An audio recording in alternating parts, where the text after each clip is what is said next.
네, 오늘은 수리권, 수리할 수 있는 권리에 대해서 이야기 들어보겠습니다. 김은정 소비자 기후행동 대표님 나오셨습니다. 대표님 반갑습니다. 네, 반갑습니다.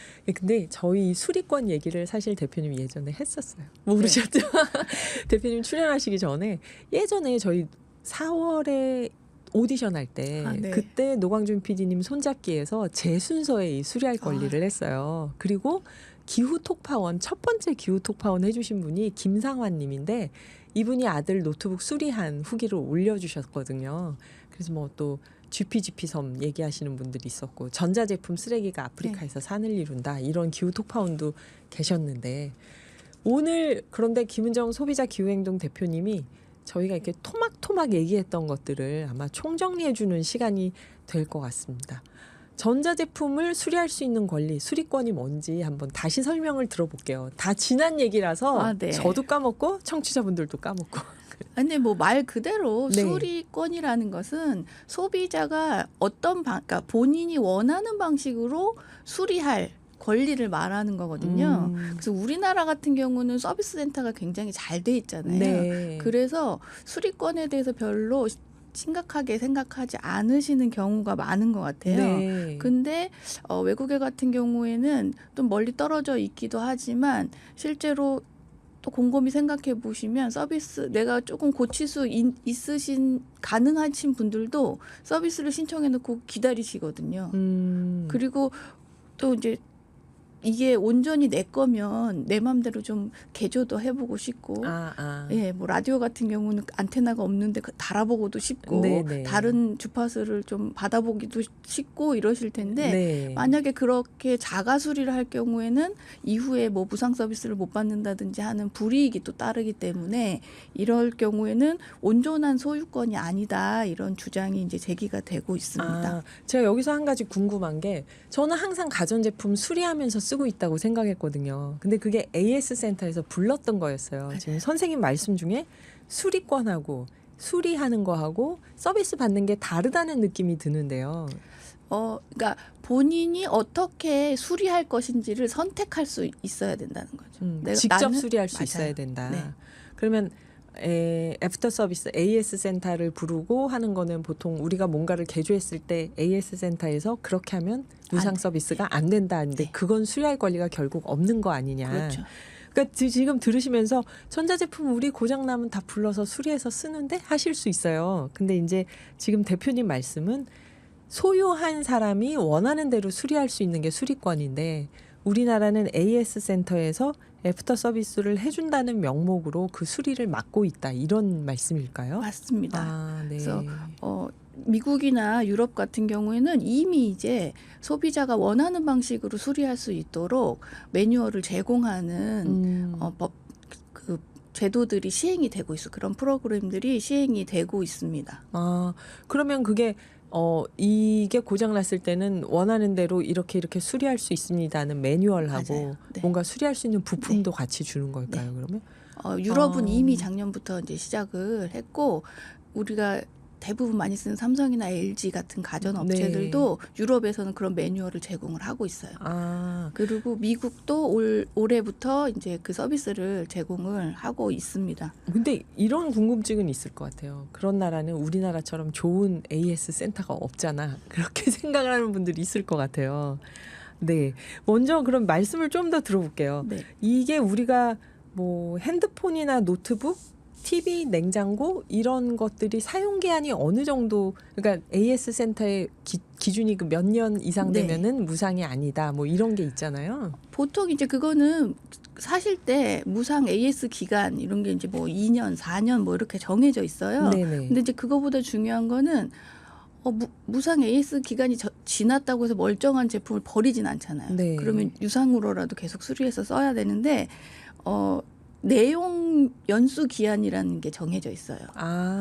그게 뭐냐면 제조사에서 마음대로 핸드폰은 4년 정도 사용하면 얘는 이제 못 쓰게 되는 거야. 맞다. 네. 보면 돼 있잖아요. 그리고 냉장고 같은 경우는 뭐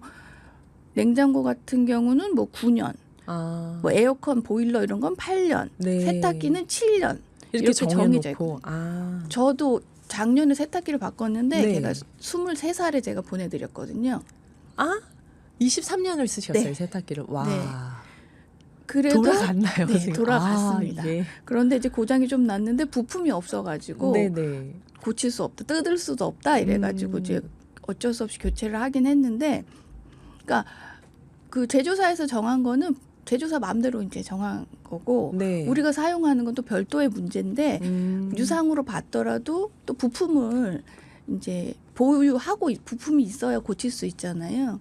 근데 그것도 예전에는 2016년 이전에는 뭐 내용 연수는 5, 6년인데 뭐 부품 기한은 7년이라든지 이래서 뭐 부품을 너무 이제 단종되면 7년밖에 뭐 보유하고 있지 않기 때문에 뭐 서비스를 못 받고 네. 부품을 구하지 못하고 네. 이런 경우가 많았습니다.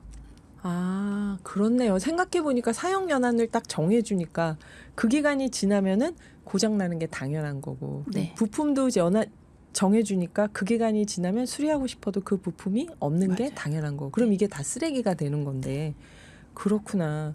그러면은 이게 이제 선생님께서 수리권을 보장하자라고 얘기를 한다면은 그 어떤 수리권을 보장하자 이렇게 얘기를 한다면 지금의 AS 센터하고 같이 병행할 수 있는 거겠죠. 저는 AS 센터가 훨씬 편하기 때문에. 당연하죠. 그러니까 저도 이렇게 뭐 기계를 못 만지니까 네. 누구나 그걸 고칠 수 있는 건 아니잖아요. 네네.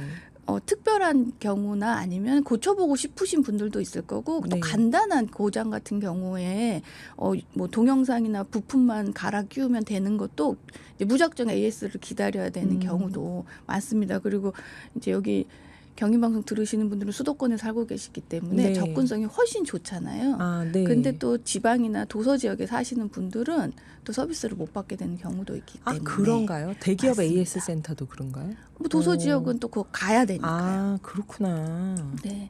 그래서 특히 이제 또 핸드폰 같은 경우는 네. 지금 우리나라 핸드폰 평균 교체 주기가 얼마나 될까요? 2년? 보통 이제 우리가 2년에 한 번씩 바꾼다 이렇게 왜냐면 생각하시잖아요. 그때쯤 되면은 정말 사고 싶은 신기종들이 막 나와서 고장이 안 나도 참을 수 없게 돼요.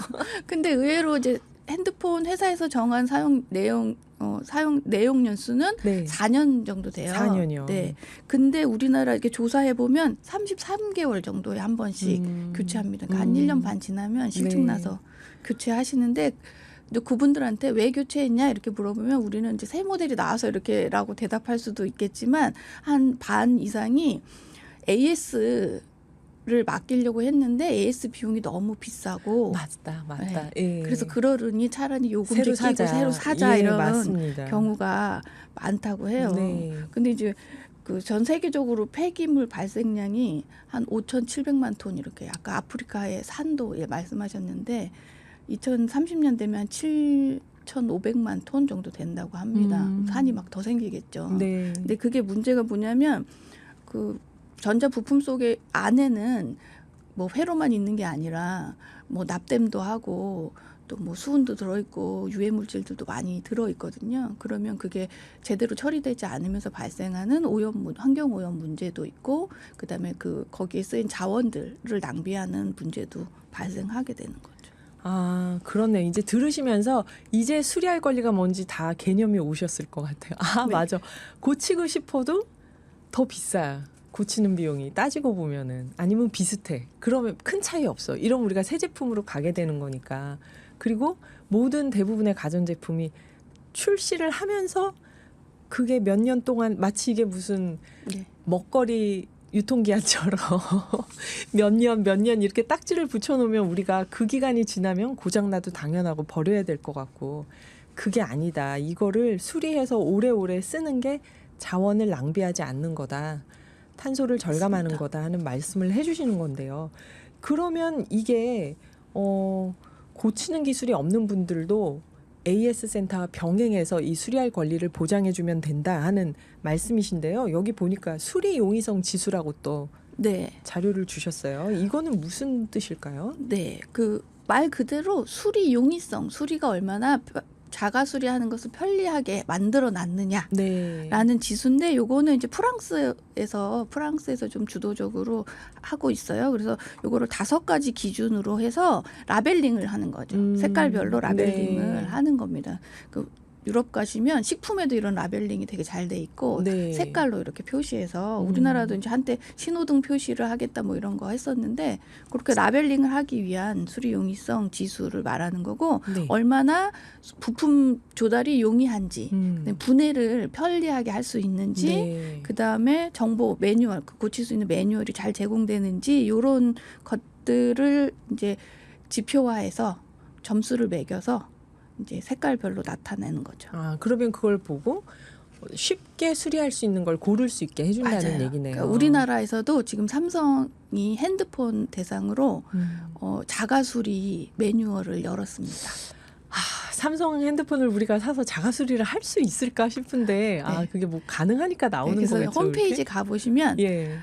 부품을 살 수 있고 근데 그 범위는 어느 정도까지인지는 제가 아직 모르겠지만 네. 부품을 구입하실 수 있고 공구도 구입하실 수 있고요. 원하시면 매뉴얼도 다운받을 수 있고 그다음에 동영상도 이렇게 올라가 있어요. 그럼 그 보고 동영상 고칠 수 보면서 있게. 할 수 있도록. 그렇구나. 이런 수리 용이성 지수라는 거를 그러면 선생님께서 우리나라에서도 폭넓게 좀 확대했으면 좋겠다 하는 맞습니다. 생각이시죠. 이렇게 하려면은 제도적으로 뭐가 보완돼야 될지 또 외국 제도는 어떤지. 일단은 우리나라에서도 작년에 이제 정의당 강은미 의원이 네. 수리할 권리에 대한 법률안을 발의를 했어요. 네. 그래서 제품에 대한 소유권과 수리 권한에 관한 법률이거든요. 그래서 제조사에게 직접 수리하는 것에 대한 각종 편의를 소비자가 요구할 권리. 네. 그러니까 아까 본 매뉴얼이라든지 동영상이라든지 뭐 그게 그걸 업데이트 해달라는 거라든지 이런 걸 요구할 수 있는 권리. 그다음에 자가 수리했을 때 불이익을 당하지 않는 거. 지금도 홈페이지 그 자가 수리를 해주기는 하지만 제공하지만 밑에 보시면 자가 수리를 했을 경우 이후 무상 수리가 지원되지 않습니다. 이렇게 돼 맞아요. 있거든요. 고장 나도 아무도 책임 안 질 것 같고. 맞아. 그 다음부터는 네가 잘못했으니까 돈 내고 수리 받아라 이렇게 돼 있거든요. 예. 그래서 그런 불이익을 당하지 않을 권리 그리고 정부가 법률과 제도로 이 수리권을 보장해줘야 되는 그런 내용을 담은 건데요. 아직 통과됐다는 소식은 못 들었어요. 아직 통과되진 않았지만 네. 법안은 발의돼 있다. 네. 수리할 권리에 대해서. 그리고 대선 때 네. 또 이런 그 공약을 발표하신 대선 후보들도 있었습니다. 있었고 이게 결국 다 탄소 절감이나 환경과 관련된 거니까. 근데 제가 선생님 설명 들으면서 아까 그러셨잖아요. 매뉴얼이랑 부품을 준다. 네. 그러니까 옷이 생각나더라고요. 옷에 보면 여기 네네. 단추나 뭐 이런 거 살 때부터 붙어 있는 옷들이 있잖아요. 그럼 이렇게 고쳐서 사용하자 하는 게 전자제품에만 한정된 게 아니고 수리할 권리가 모든 우리 소비재에 확대될 수 있는 건가요? 그렇죠. 이제 의류는 사실은 이미 수리권이 가장 먼저 도입된 부분이라고 할 수 있어요. 네네. 의류 구입하시면 조금 그래도 이제 뭐 브랜드에서 구입을 하시면 단추도 들어 있고 맞아요. 보시면 아웃도어 같은 경우는 수리할 수 있도록 또 원단이 좀 제공되기도 하고 네네. 아니면 이런 원단을 사용했다라는 원단 샘플을 제공하기도 합니다. 이제 네. 그런 게 다 이제 그런, 수리할 권리. 스스로 수리할 권리를 보장하고 있는 거기는 한데 네. 그럼에도 불구하고 우리가 단추 하나도 잘 스스로 달진 않잖아요. 네네. 네. 그런데 이제 그 유럽 같은 경우는 전자제품뿐만 아니라 의류 같은 것도 아까 이제 너무 실증 나면 라벨도 안 떼고 버리고 아니면 분들. 그 유행이 지나서 패스트 패션이라고 하잖아요. 네. 유행이 지나면 그냥 다 폐기해 버렸거든요. 네네. 그러니까 이런 걸 좀 막기 위해서는 기업들도 소비자가 계속해서 옷을 수선해서 입을 수 있도록 그리고 이제 일부 아웃도어 업체들은 평생 AS를 제공하기도 하고 그러니까 옷을 좀 소중하게 스스로 고쳐서 애착을 가지고 아까 반려해변 얘기도 하셨는데 반려옷, 반려 가전제품. 네네네. 아, 네. 네. 그 평생 수선 서비스 해주는 옷 회사가 있다고 하니까 좀 놀랍네요. 네. 그건. 네. 선생님, 그 수리권에 대해서 우리 청취자들에게 당부하고 싶은 말씀. 네, 사실 이제 준비해 온 건 조금 더 많은 얘기가 네네. 있었는데 시간 관계상 다 말씀드리지는 못하지만 수리권이라는 거는 사실 이제 우리가 무분별하게 썼던 쓸 수 있어서 쓴 거죠. 사실은 쓸 수 네. 있기 때문에 썼던 소비 방식을 좀 바꾸는 일이거든요. 근데 내가 쓸 수 있어서 쓰고 고장나서 버렸으니까 죄책감을 가지라는 게 아니라 네. 내가 소유한 물건을 좀 아껴 쓰고 고쳐서 쓰는 게 소비자의 권리자 의무이기도 하고 네. 그리고 이제 기후 변화에 대응하는 그 소비자의 역할이기도 하기 때문에 조금 신경 써서 우리가 좀 살펴보면 그리고 또 수리해서 쓰는 즐거움도 있거든요. 네. 그런 즐거움을 좀 느껴보셨으면 좋겠습니다. 네, 김은정 대표님께 0318님이 수리권에 대해서 잘 알게 됐습니다. 유익한 방송입니다. 그러셨고요. 3145님은 세탁기 10년 쓰고 고장났어요. 근데 부품이 없다고 해서 버렸는데 아까웠어요. 그러셨어요. 네, 오늘 김은정 소비자 기후행동 대표님 모시고 수리권에 대해 얘기 들어봤습니다. 감사합니다, 선생님. 네, 감사합니다.